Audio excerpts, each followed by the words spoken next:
శుభమస్తు. ఓం నమో నారాయణాయ, ఓం నమో వెంకటేశాయ, ఓం నమో భగవతే వాసుదేవాయ. విష్ణువు యొక్క అనుగ్రహం మనకు లభిస్తేనే ఆరోగ్యంగా ఉంటాం మనం. ఎవరి విష్ణువు? విశ్వవ్యాపితమైనటువంటి చైతన్యము, శక్తి, వెలుగు. భూమి మీద ఉన్నాం. భూమి స్వరూపం ఏమిటి? వరాహస్వామి. గాలి రూపంలో మనం దైవాన్ని స్తోత్రం చేస్తున్నాం. ఏమిటి గాలి?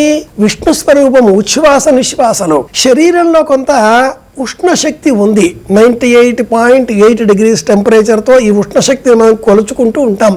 తగ్గినా సమస్య, పెరిగినా సమస్య. ఈ ఉష్ణశక్తి ఏమిటి? విష్ణు స్వరూపమే.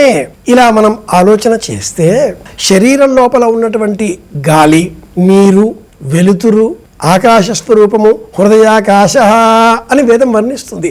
శరీరంలో ఉండే సమస్త పృథివీతత్వమంతా కూడా, స్థూలతత్వమంతా కూడా విష్ణువే కనుక శరీరమే విష్ణు స్వరూపము. అందుకే నామాలు ధరించడం. స్వామి ఈ రూపం అనే భావన మనలో కలిగినప్పుడు మనం ఎంత పవిత్రంగా ఉండాలి. ఆలయానికి వెళ్తాం. ఆలయంలో స్వామి నన్ను చూచాడు. ఇంతకంటే ఆరోగ్యం, ఆనందం, ఐశ్వర్యం, అదృష్టం మరి ఒకటి ఉంటుందా? స్వామి యొక్క ఆ చూపులు ఈ దేహం మీద పడ్డాయి. ఎంత ఆనందం కదా. నేను స్వామిని చూచాను. ఇది సాధారణం, చూడాలి, జీవలక్షణం. కానీ దైవం నన్ను చూచాడు. ఇంతకంటే అదృష్టం మరి ఇంకేముంటుంది? అలాంటి అదృష్టం మనకు కలగాలి అంటే శ్రీ వెంకటేశ్వర స్వామి వారిని అధిక జ్యేష్ఠ మాసంలో, జ్యేష్ఠ నక్షత్రానికి అధిపతి ఇంద్రుడు. ఆ జ్యేష్ఠ స్వరూపమంతా కూడా ఇంద్రతత్వంతో ముడిపడి ఉంటుంది. ఇంద్రో జ్యేష్ఠ, వేదం కూడా ఇదే ప్రతిపాదన చేస్తుంది. ఈ రూపమంతా కూడా మళ్ళీ విష్ణువే. ఆ విష్ణువు ప్రీతికరమైన వారం శనివారం.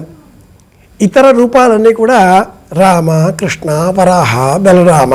ఈ రూపాలన్నీ కూడా దుష్ట శిక్షణ, శిష్ట రక్షణ, ఇలా ఏవో కారణాలు ఉండగా ఏ కారణము లేకుండా అవ్యాజమైన ప్రేమతో మన మీద కరుణతో నడచి దిగి వచ్చిన ఆ శ్రీ వెంకటేశ్వర స్వామి ఇల్లాలని సైతం దూరంగా ఉంచి నిలుచునే ఉన్నాడు.